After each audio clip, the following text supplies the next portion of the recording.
Chapter 11. The Hound in the Red Jersey.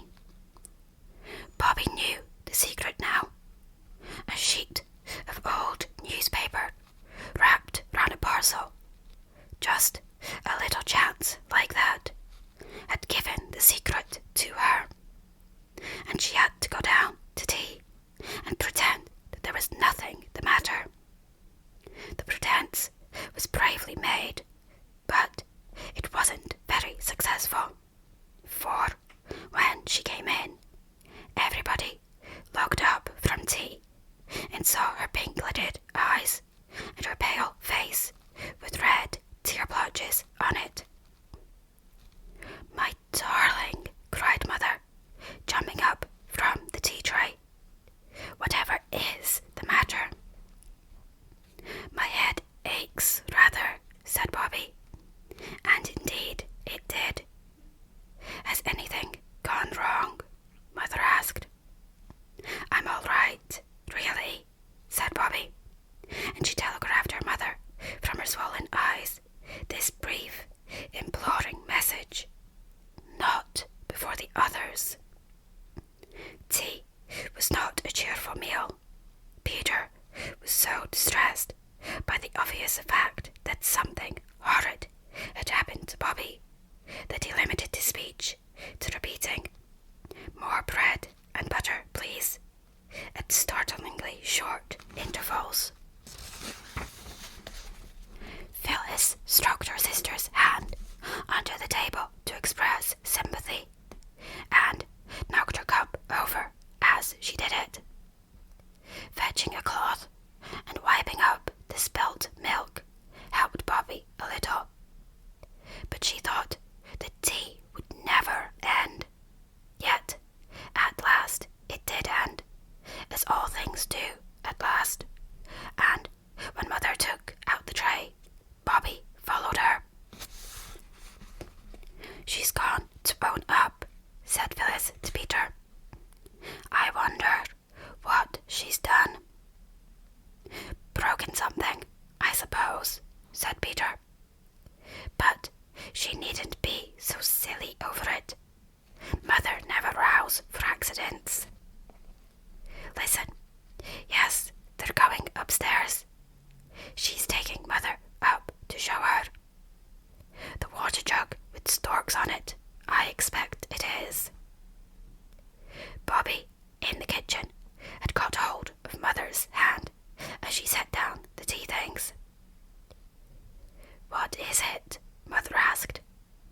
But Bobby only said, "Come upstairs. Come up, where nobody can hear us." When she had got Mother alone in her room, she locked the door and then stood quite still and quite without words. All through tea, she had been thinking of what to say. She had decided that "I know all," or "all is known to me," or "the terrible secret is a secret no longer," would be the proper thing. But now that she and her mother and that awful sheet of newspaper were alone in the room together, she found that she could say nothing. Suddenly, she went to Mother and put her arms round her and began to cry again. And still she could find no words, only, "Oh, Mammy, oh, Mammy, oh, Mammy," over and over again. Mother held her close and waited. Suddenly, Bobby broke away from her and went to her bed. From under her mattress, she pulled out the paper she had hidden there and held it out, pointing to her father's name with a finger that shook. "Oh, Bobby," Mother cried, when one little quick look had shown her what it was. "You don't believe it? You don't believe Daddy did it?" "No," Bobby almost shouted. She had stopped crying. "That's all right," They've shut him up in prison, but he's done nothing wrong. He's good and noble and honourable, and he belongs to us. We have to think of that and be proud of him and wait. Again, Bobby clung to her mother, and again, only one word came to her. But now, that word was Daddy. And, oh Daddy, oh Daddy, oh Daddy, again and again. Why didn't you tell me, Mammy? She asked presently. Are you going to tell the others? Mother asked. No. Why? Because... Exactly, said Mother. So you understand why I didn't tell you. We two must help each other to be brave. Yes, said Bobby.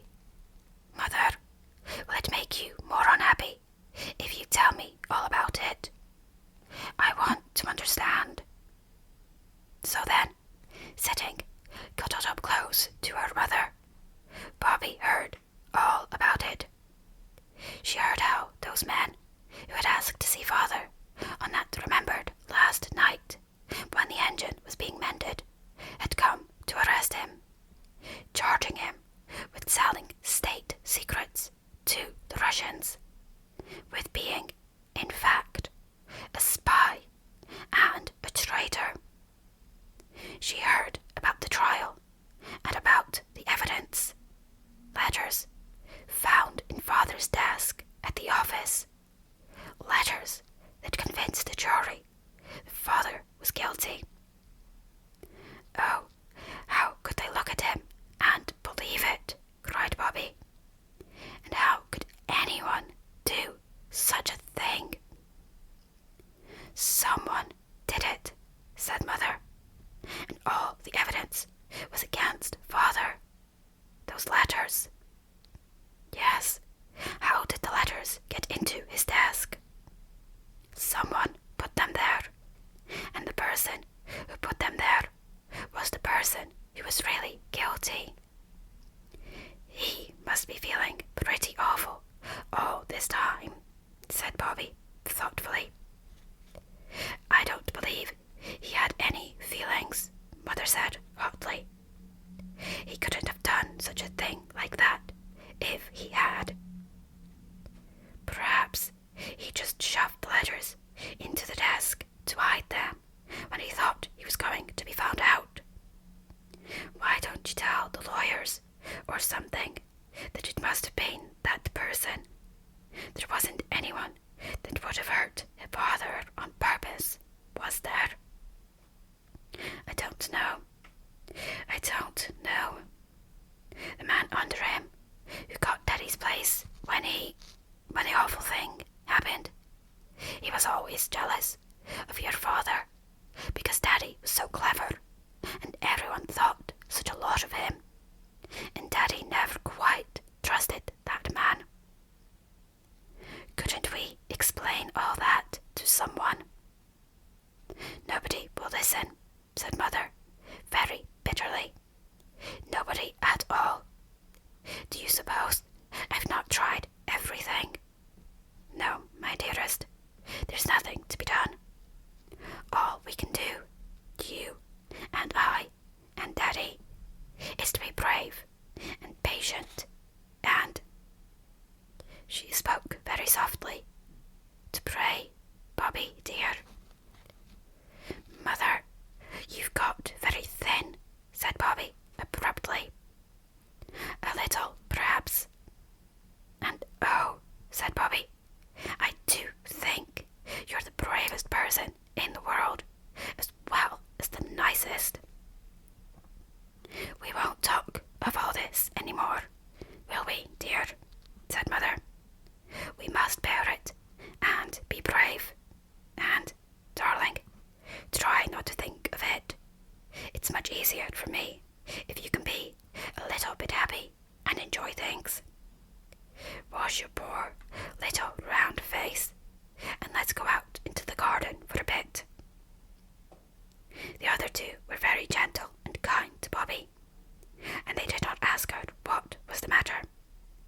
This was Peter's idea, and he had thrilled Phyllis, who would have asked 100 questions if she had been left to herself.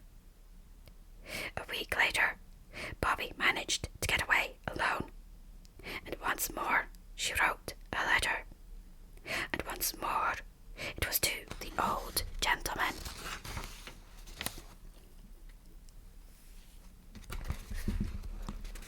My dear friend, she said, you see what is in this paper.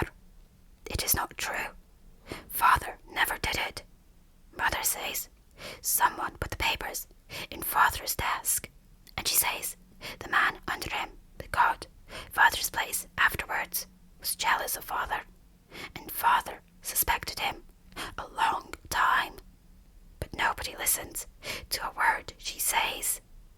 But you are so good and clever, and you found out about the Russian gentleman's wife directly. Can't you find out who did the treason? Because he wasn't Father, upon my honour. He is an Englishman and incapable to do such things, and then they would let Father out of prison. It is dreadful, and Mother is getting too thin. She told us once to pray for all prisoners and captives. I see now. Oh, do help me. There's only just Mother and me, no.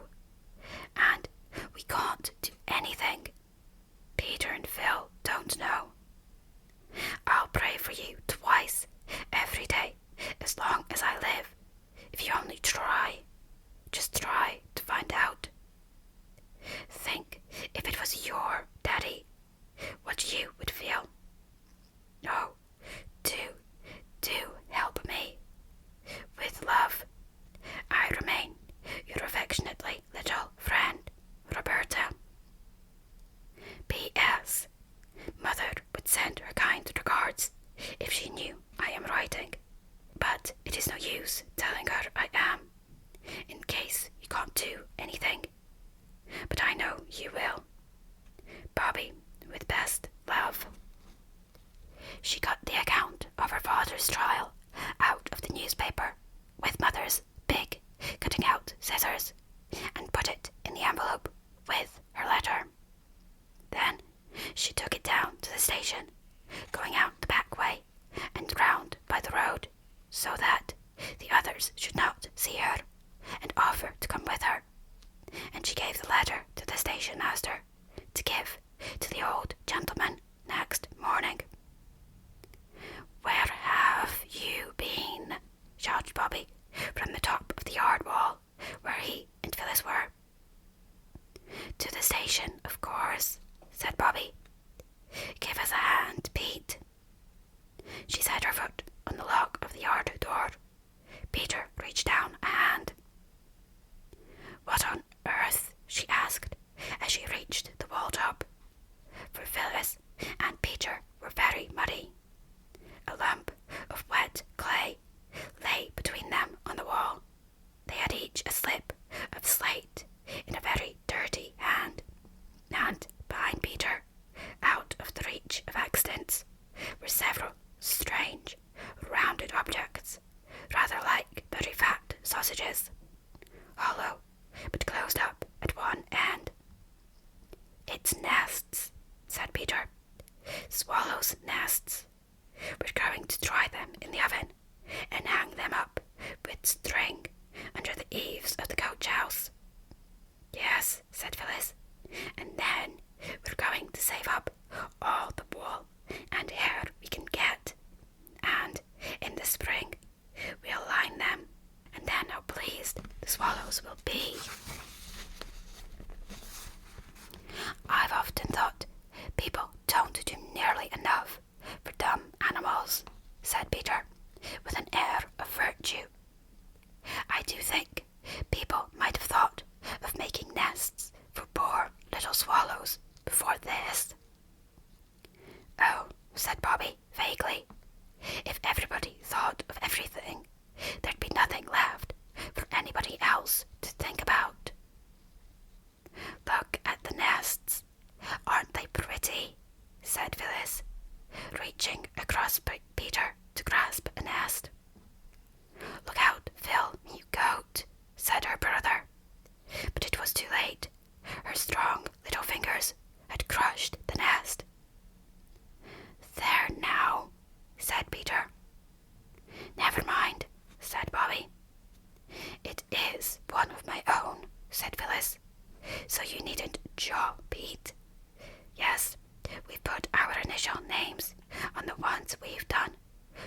swallows will know who they've got to be so grateful to and fond of.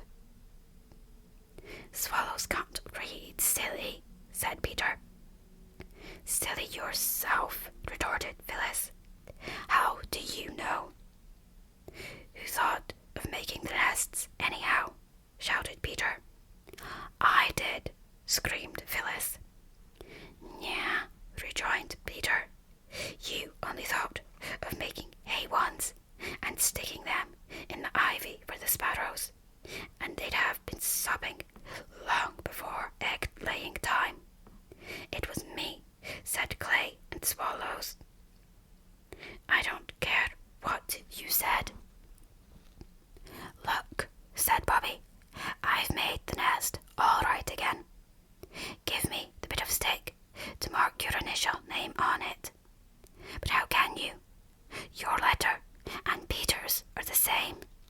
P for Peter, P for Phyllis. I put F for Phyllis, said the child of that name. That's how it sounds.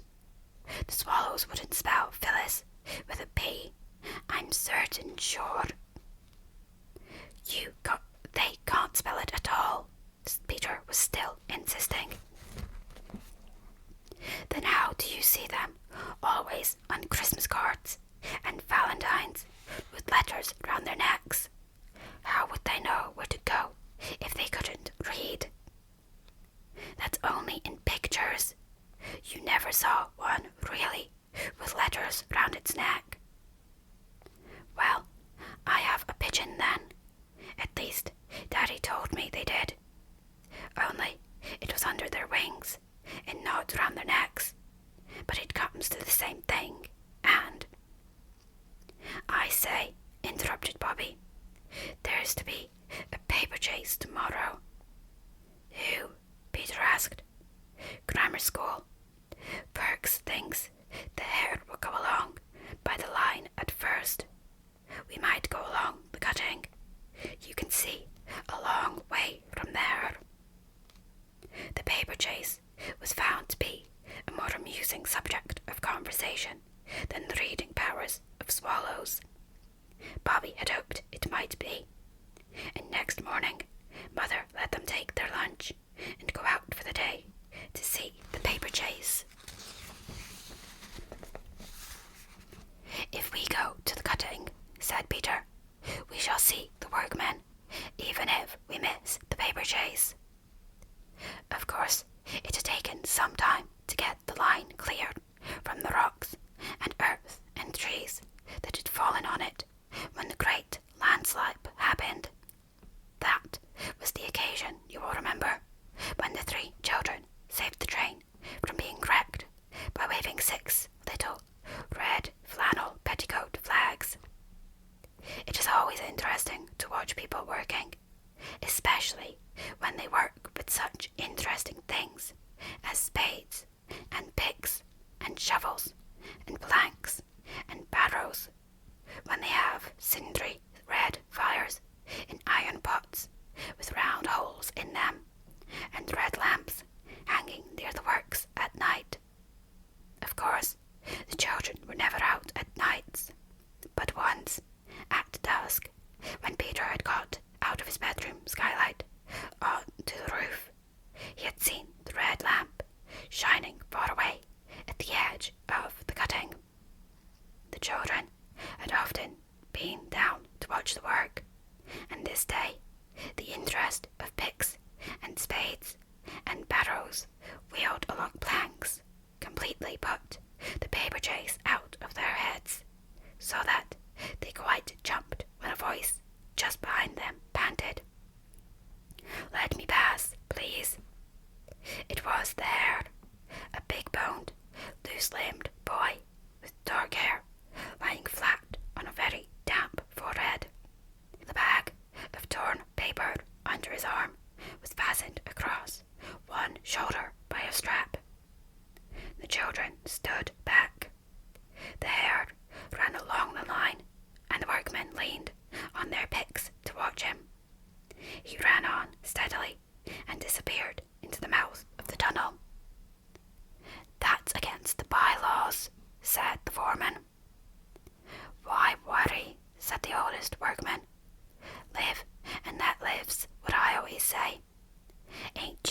cross the line on any pretence," murmured the foreman, doubtfully. "He ain't no passenger," said one of the workmen. "Nor he ain't crossed the line, not where we could see him do it," said another. "Nor yet he ain't made no pretences," said a third. "And," said the oldest workman, "he's out of sight now. What the eye don't see, the art needn't take no notice of's, what I always say." And now, following the track of the hare by the little white blot of scattered paper, came the hounds. There were 30 of them, and they all came down the steep, ladder-like steps by ones and twos and threes and sixes and sevens. Bobby and Phyllis and Peter counted them as they passed. The foremost ones hesitated a moment at the foot of the ladder.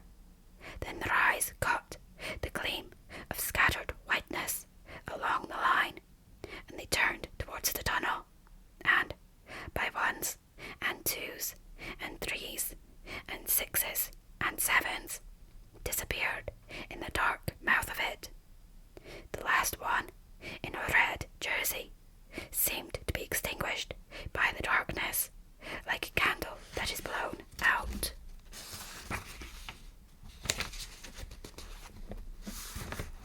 "They don't know what they're in for," said the foreman. "It isn't so easy running in the dark. The tunnel takes 2 or 3 turns. They'll take a long time to get through, you think?" Peter asked. "An hour or more, I shouldn't wonder." "Then let's cut across the top and see them come out at the other end," said Peter. "We shall get there long before they do." The counsel seemed good, and they went.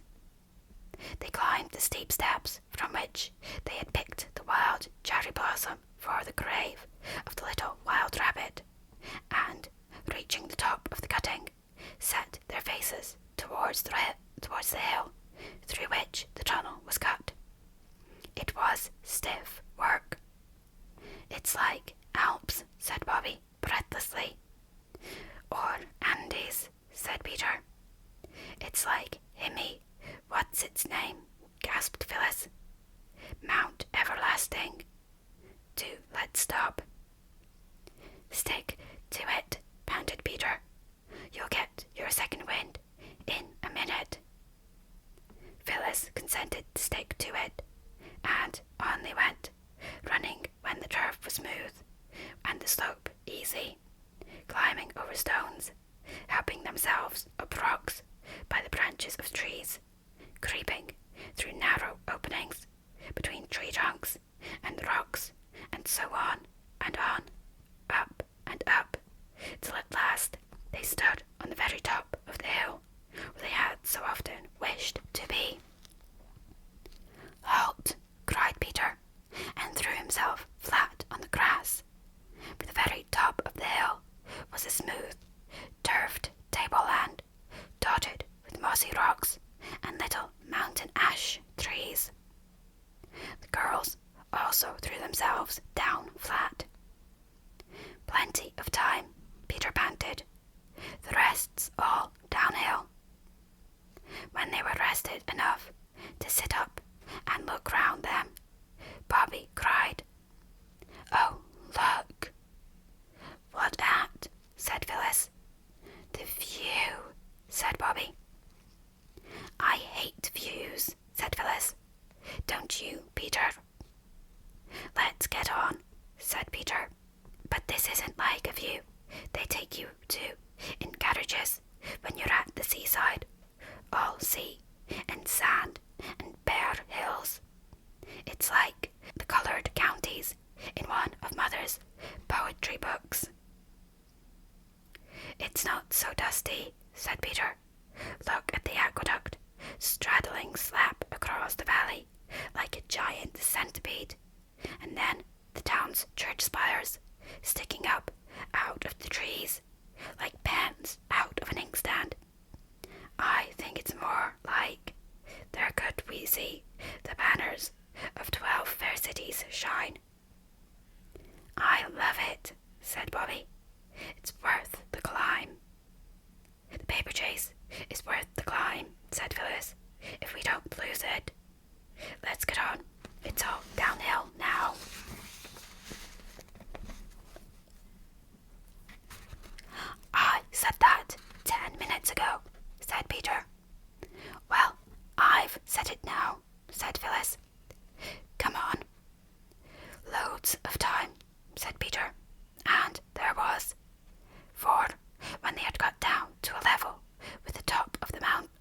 tunnel's mouth, though they were a couple of 100 yards out of their reckoning and had to creep along the face of the hill.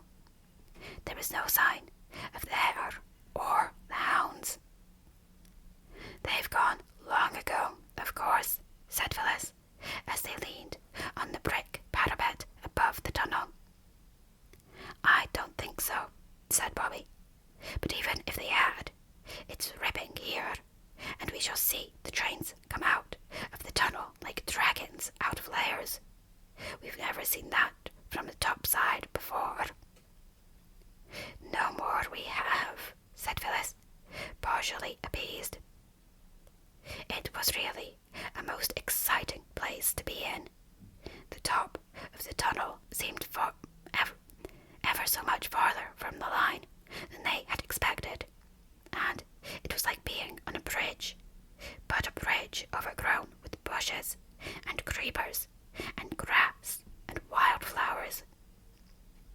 "I know the paper chase has gone long ago," said Phyllis, every 2 minutes, and she hardly knew whether she was pleased or disappointed when Peter, leaning over the parapet, suddenly cried, "Look out, here he comes." They all leaned over the sun-warmed brick wall in time to see the hare, going very slowly, coming out from the shadow of the tunnel. "There now," said Peter. "What did I tell you? Now for the hounds." Very soon came the hounds, by ones and twos and threes and sixes and sevens, and they also were going slowly and seemed very tired. 2 or 3 who lagged far behind came out long after the others. "There," said Bobby. "That's all. Now what shall we do?" "Go along into the tall tree woods over there and have lunch," said Phyllis. "We can see them for miles from up there." "Not yet," said Peter. "That's not the last. There's the one in the red jersey to come yet. Let's see the last of them come out." But though they waited and waited and waited, the boy in the red jersey did not appear. "Oh, let's have lunch," said Phyllis.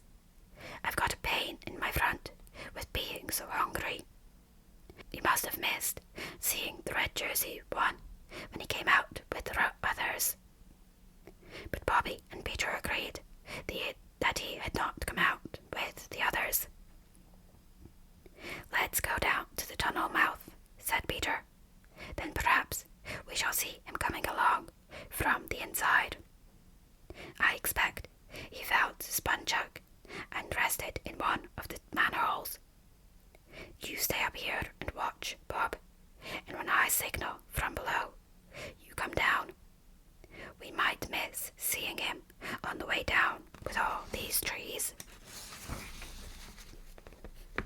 So the others climbed down, and Bobby waited till they signaled to hear to her from the line below, and then she, too, scrambled down the roundabout, slippery path among roots and moss till she stepped out between 2 dogwood trees and joined the others on the line.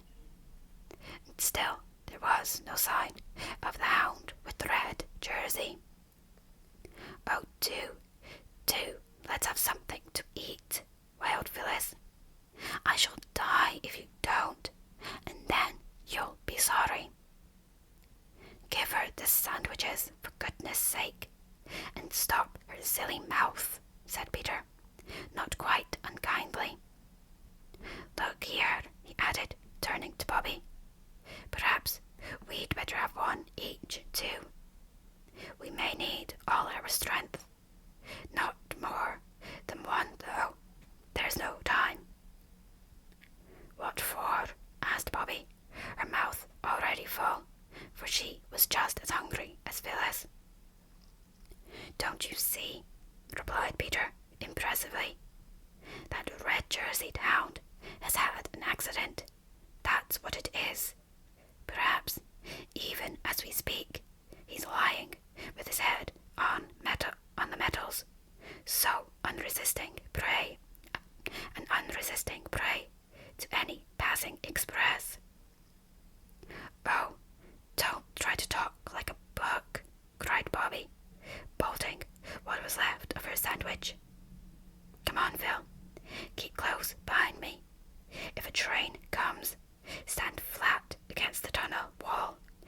hold your petticoats close to you.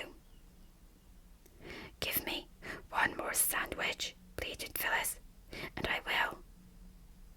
I'm going first, said Peter. It was my idea. And he went. Of course you know what going into a tunnel is like. The engine gives a scream, and then suddenly the noise of the running, rattling train changes and grows different and much louder. Grown-up people pull up the windows and hold them by the strap.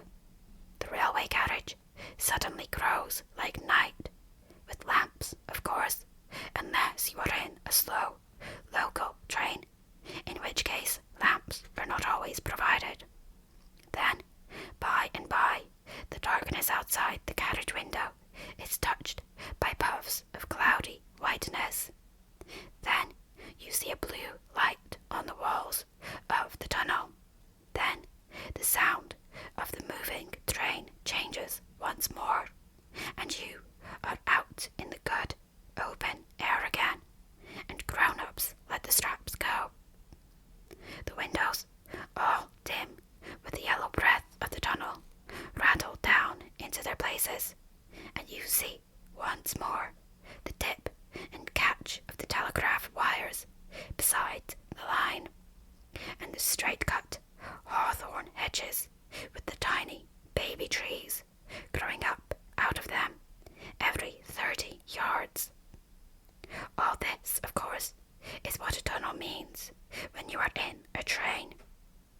But everything is quite different when you walk into a tunnel on your own feet and tread on shifting, sliding stones and gravel on a path that curves downwards from the shining metals to the wall.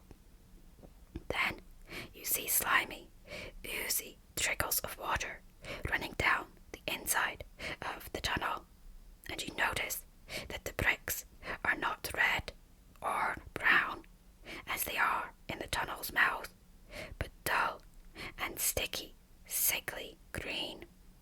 Your voice, when you speak, is quite changed from what is out in the sunshine, and it is a long time before the tunnel is quite dark. It was not yet quite dark in the tunnel when Phyllis caught at Bobby's skirt, ripping out half a yard of gathers, but no one noticed this at the time. I want to go back, she said. I don't like it. It'll be pitch dark in a minute. I won't go on in the dark. I don't care what you say. I won't. Don't be a silly cuckoo, said Peter.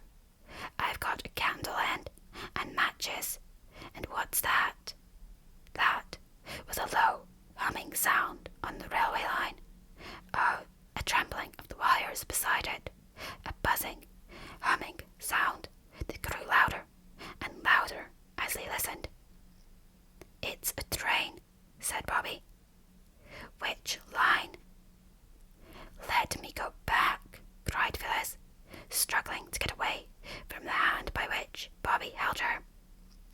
Don't be a coward, said Bobby. It's quite safe. Stand back. Come on, shouted Peter, who was a few yards ahead. Quick, manhole. The roar of the advancing train was now louder than the noise you hear when your head is under water in the bath, and both taps are running, and you are kicking with your heels against the bath's tin sides. But Peter had shouted for all he was worth, and Bobby heard him. She dragged Phyllis along to the manhole. Phyllis, of course, stumbled over the wires and grazed both her legs.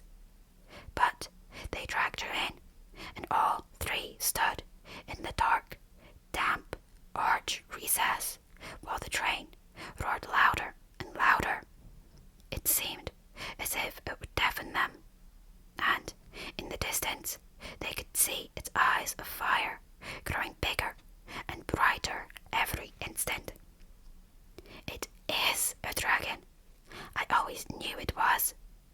takes its own shape in here, in the dark," shouted Phyllis.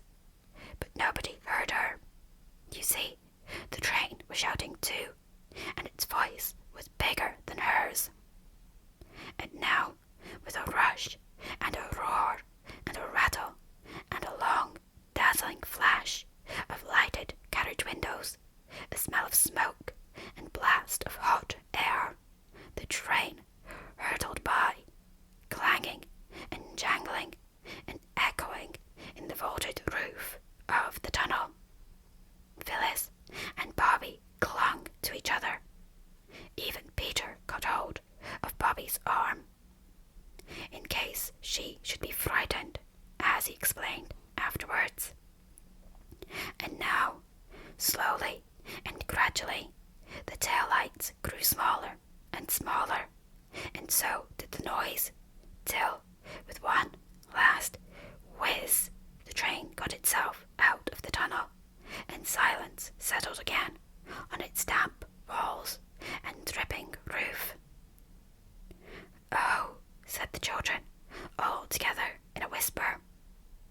Peter was lighting the candle end with a hand that trembled.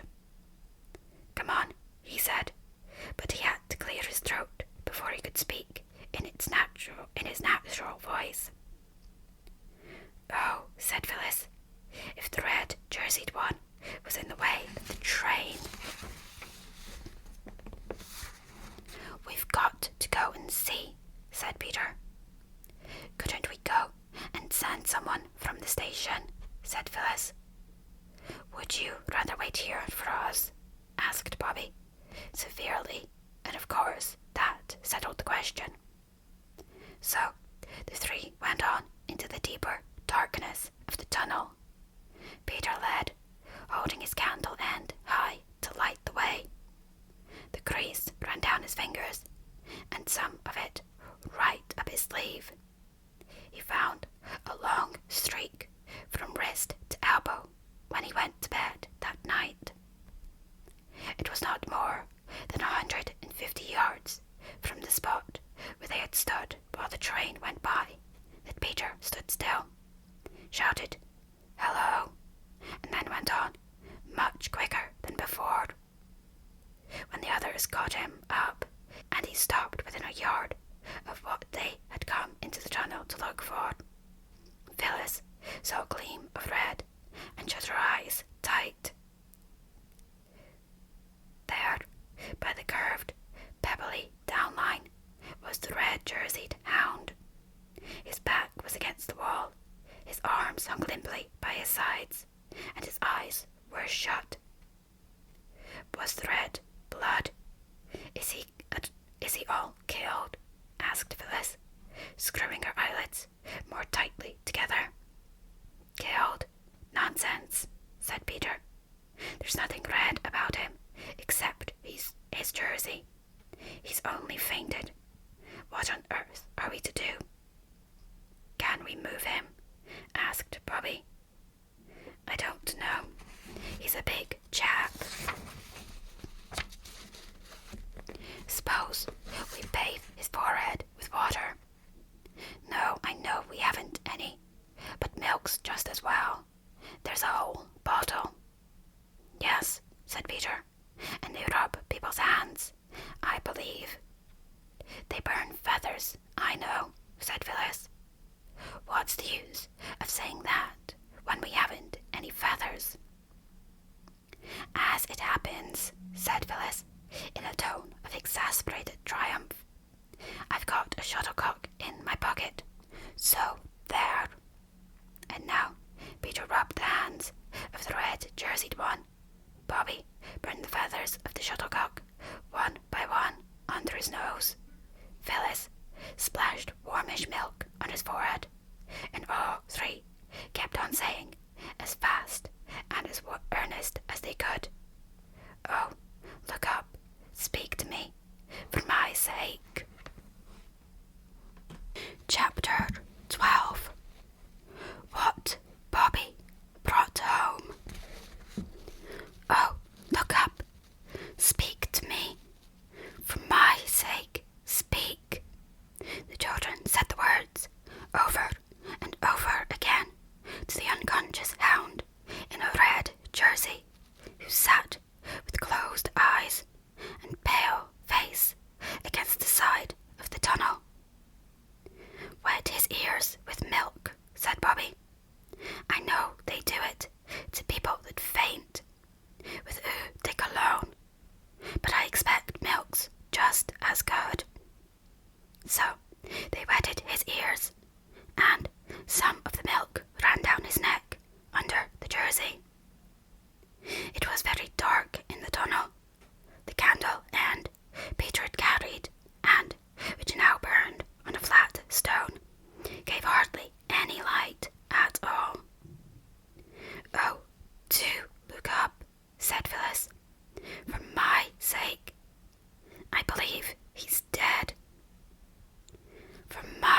asked Phyllis, sniffing. Of course not. I'm not a kitty, said the boy indignantly. It was one of those beastly wires tripped me up, and when I tried to get up again, I couldn't stand, so I sat down. Gee willyinkies, it does hurt though. How did you get here? We saw you all go into the tunnel, and then we went across the hill to see you all come out, and the others did. All but you, and you didn't. So, we are the rescue party, said Peter, with pride. You've got some pluck, I will say, remarked the boy. Oh, that's nothing, said Peter, with modesty. Do you think you could walk if we helped you? I could try, said the boy. He did try, but he could only stand on one foot, the other dragged in a very nasty way. Here, let me sit down. I feel like dying, said the boy. Let go of me. Let go, quick. He lay down and closed his eyes. The others looked at each other by the dim light of the little candle. What on earth? Said Peter. Look here, said Bobby quickly. You must go and get help. Go to the nearest house. Yes, that's the only thing, said Peter. Come on. If you take his feet and Phil and I take his head, we could carry him to the manhole. They did it. It was perhaps as well for the sufferer that he had fainted again.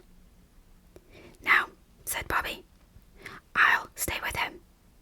You take the longest bit of candle, and oh, be quick, for this bit won't burn long. I don't think Mother would like me leaving you, said Peter doubtfully. Let me stay, and you and Phil go. No, no, said Bobby.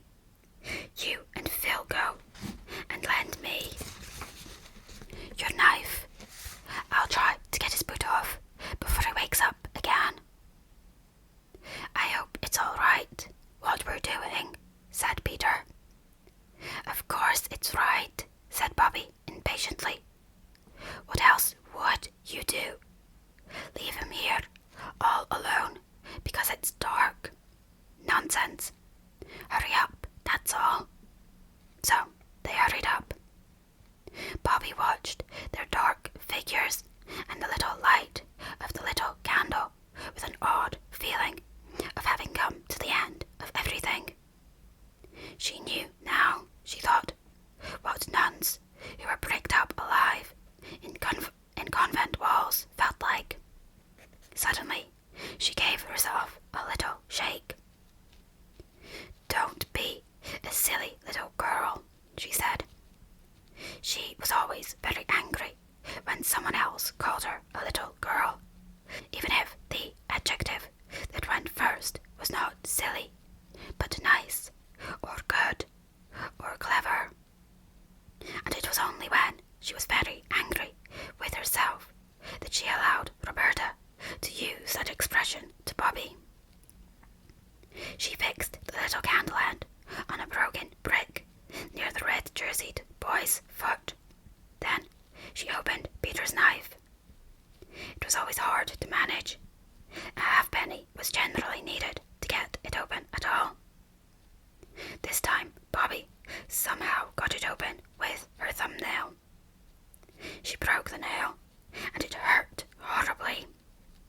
Then she cut the boy's bootlace and got the boot off.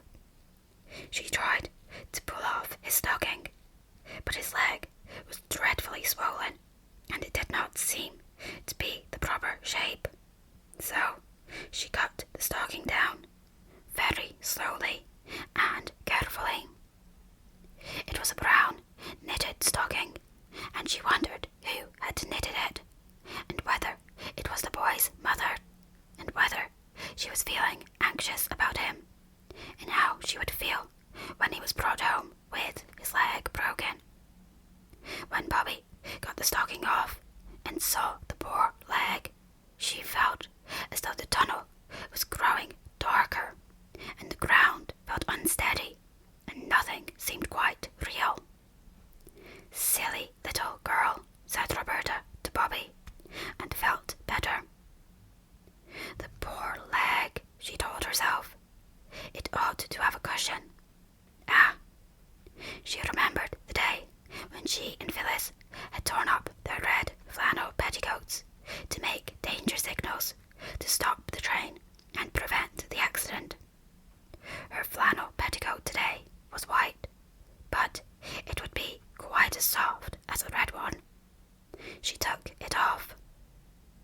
"Oh, what useful things flannel petticoats are," she said. "The man who invented them ought to have a statue directed to him." And she said it aloud, because it seemed that any voice, even her own, would be comfort in that darkness. "What ought to be directed? Who to?" asked the boy suddenly and very feebly. "Oh," said Bobby, "now you're better. Hold your teeth and don't let it hurt too much. Now." She had folded the petticoat and, lifting his leg, laid it on the cushion of folded flannel. "Don't faint again. Please don't," said Bobby, as he groaned. She hastily wetted her handkerchief with milk and spread it over the poor leg. "Oh, that hurts," cried the boy, shrinking. "Oh, no it doesn't. It's nice, really." "What's your name?" said Bobby. "Jim. Mine's Bobby. But you're a girl, ain't you?" "Yes, my long name's Roberta." "I say, Bobby." "Yes. Wasn't there some more of you just now?" "Yes, Peter and Phil. That's my brother and sister. They've gone to get someone to carry you out." "What rum names. All boys." "Yes, I wish I was a boy, don't you?" "I think you're all right as you are." "I didn't mean that. I meant, don't you wish you were a boy? But, of course, you are without wishing." "You're just as brave as a boy. Why didn't you go with the others?" "Somebody had to stay with you," said Bobby. "Tell you what, Bobby," said Jim. "You're a brick. Shake." He reached out a red jerseyed arm, and Bobby squeezed his hand.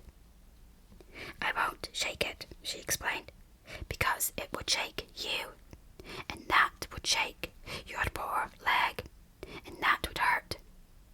Have you got a hanky?" "I don't expect I have." He felt in his pocket. "Yes, I have." "What for?" She took it and wetted it with milk and put it on his forehead. "That's jolly," he said. "What is it?" "Milk," said Bobby. "We haven't any water." "You're a jolly good little nurse," said Jim. "I do it for Mother sometimes," said Bobby. "Not milk, of course, but scent or vinegar and water. I say, I must put the candle out now, because there mayn't be enough of the other one to get you out by." "By George," said he, "you think of everything." Bobby blew. Out went the candle. You have no idea how black velvety the darkness was. "I say, Bobby," said a voice through the blackness, "aren't you afraid of the dark?" Not very, that is."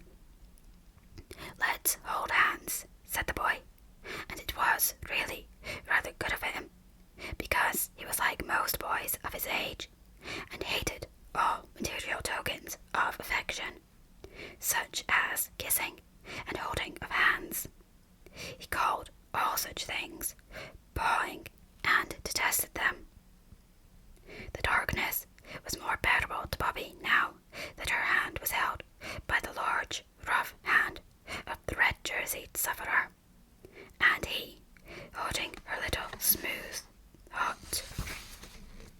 Paul was surprised to find that she did not mind it so much as he expected.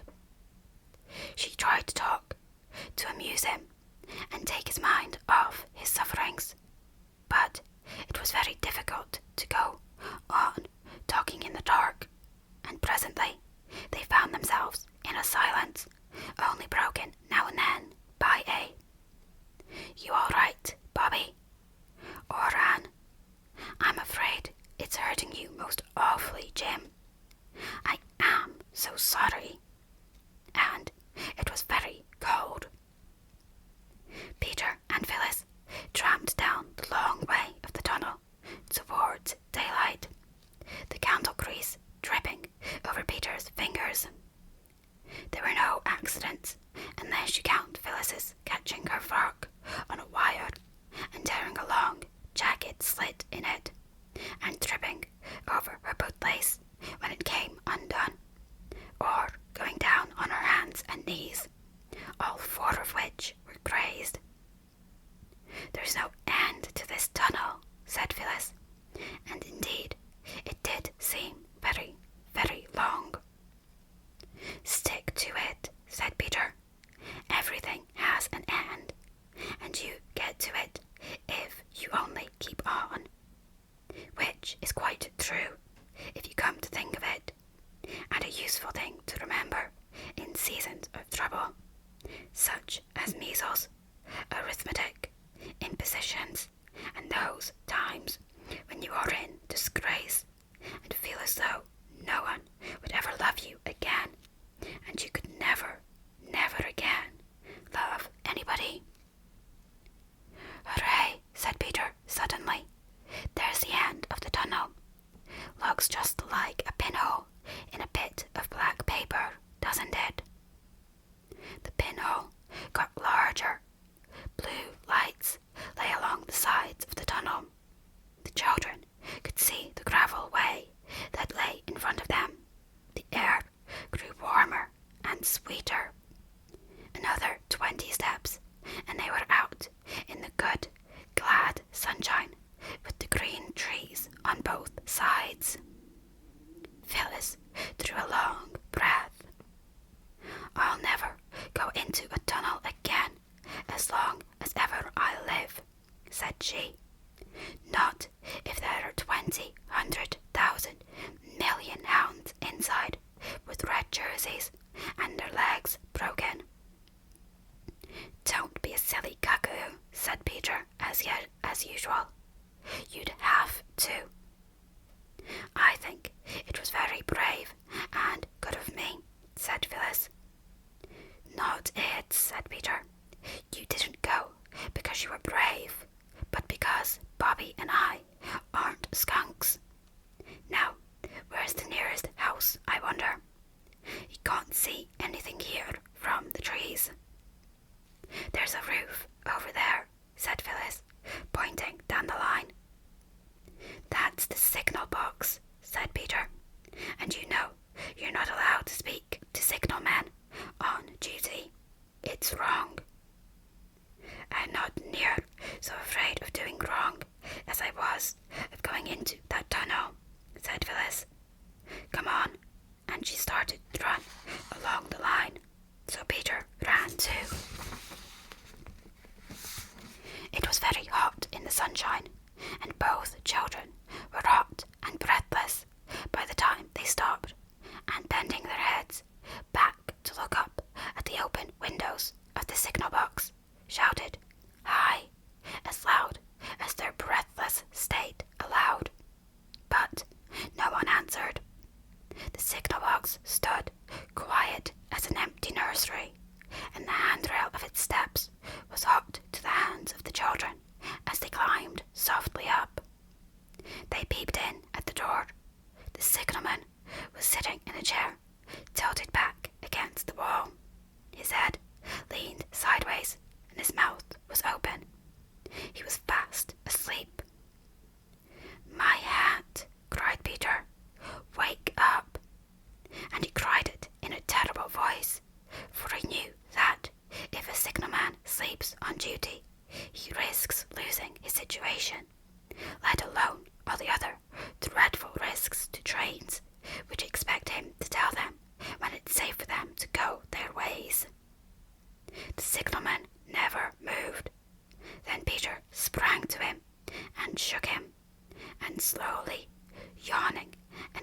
awake, he leapt to his feet, put his hands to his head like a mad maniac, as Phyllis said afterwards, and shouted, "Oh, my heavens, what's o'clock?"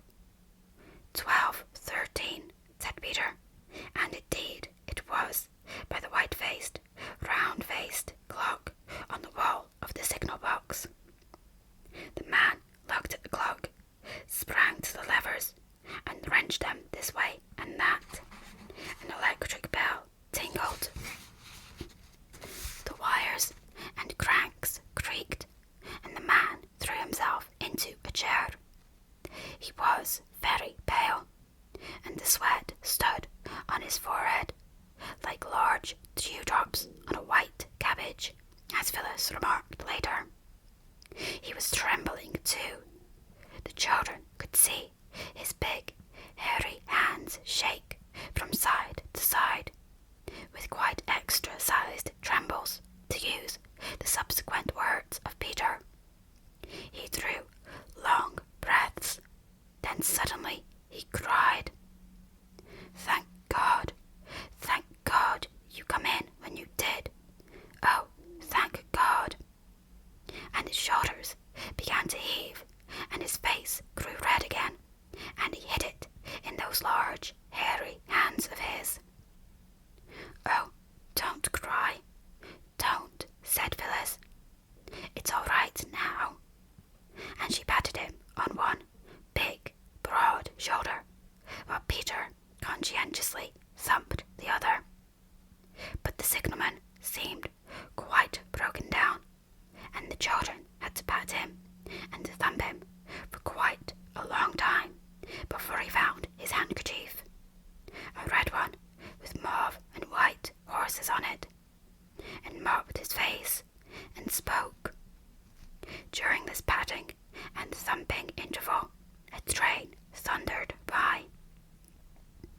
"I'm downright ashamed, that I am," were the words of the big signalman when he had stopped crying, snivelling like a kid. Then suddenly he seemed to get cross. "And what was you doing up here anyway?" he said. "You know it isn't allowed." "Yes," said Phyllis. "We knew it was wrong, but I wasn't afraid of doing wrong, and it so turned out right. You aren't sorry we came?" "Lord love you, if you hadn't a come." He stopped, and then went on. "It's a disgrace, so it is, sleeping on duty. If it was to come to be known, even as it is, when no harm's come of it." "It won't come to be known," said Peter.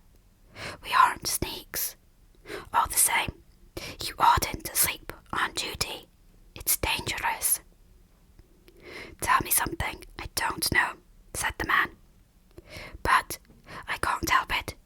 I knowed well enough just how it'd be, but I couldn't get off. They couldn't get no one to take on my duty. I tell you, I ain't had 10 minutes sleep this last 5 days. My little chap's ill, pneumonia, the doctors say, and there's no one but me and his little sister to do for him. That's where it is. The gal must have her sleep. Dangerous. Yes, I believe you. Now go and spit on me if you like." "Of course we won't," said Peter indignantly.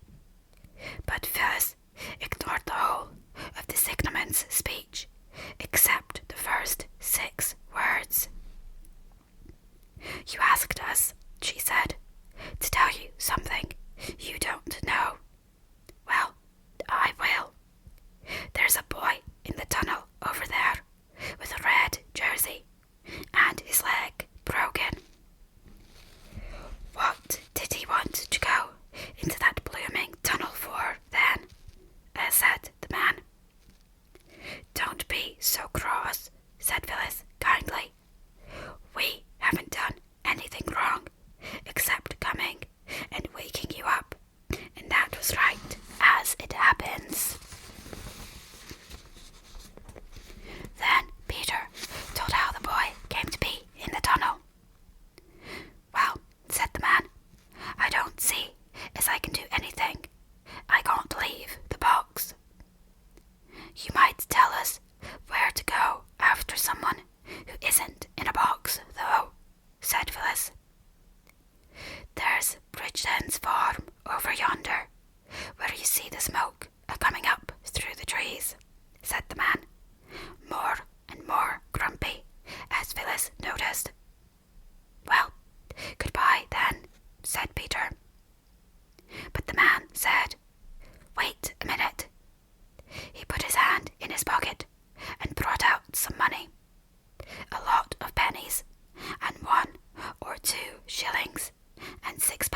which she was not to blame.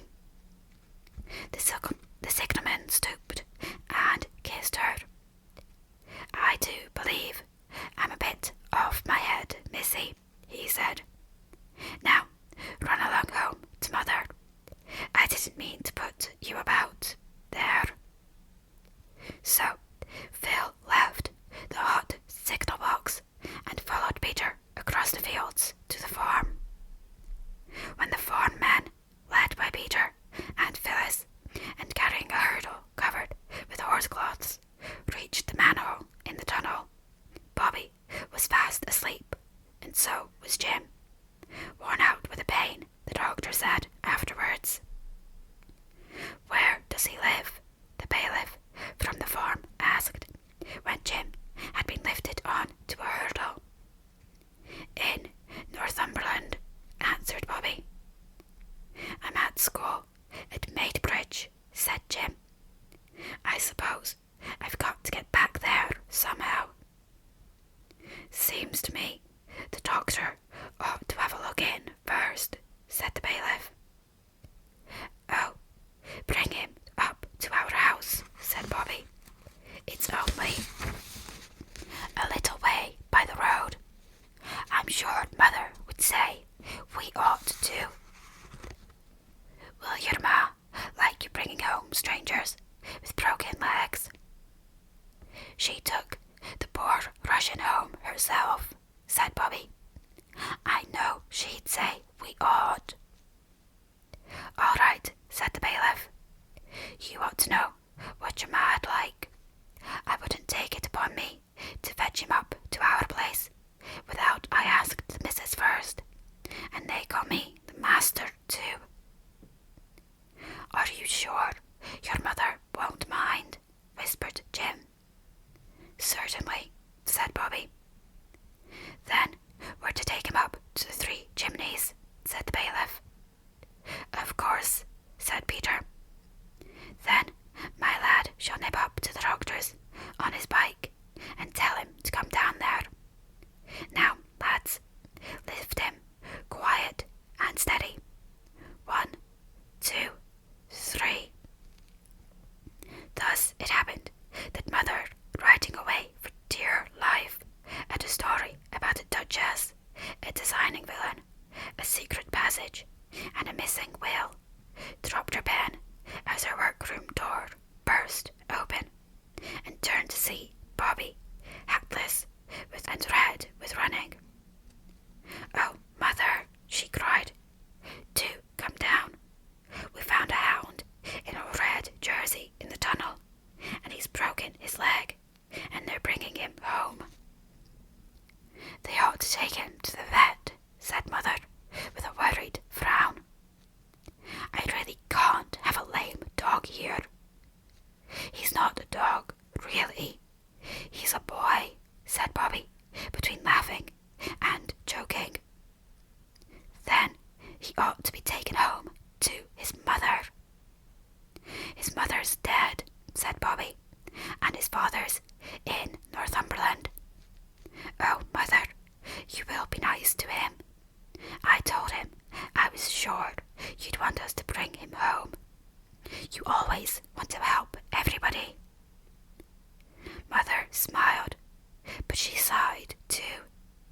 "It is nice that your children should believe you willing to open house and heart to any and every one who needs help. But it is rather embarrassing sometimes too, when they act on their belief."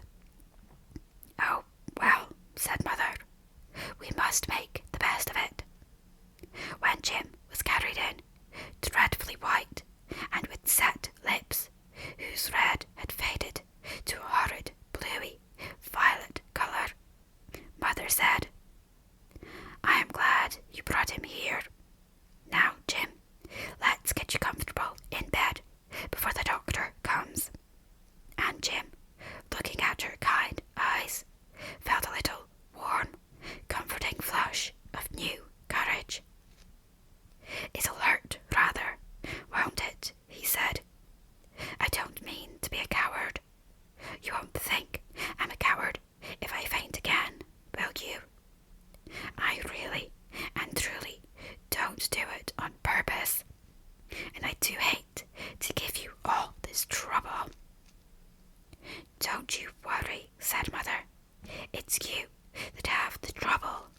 Poor dear.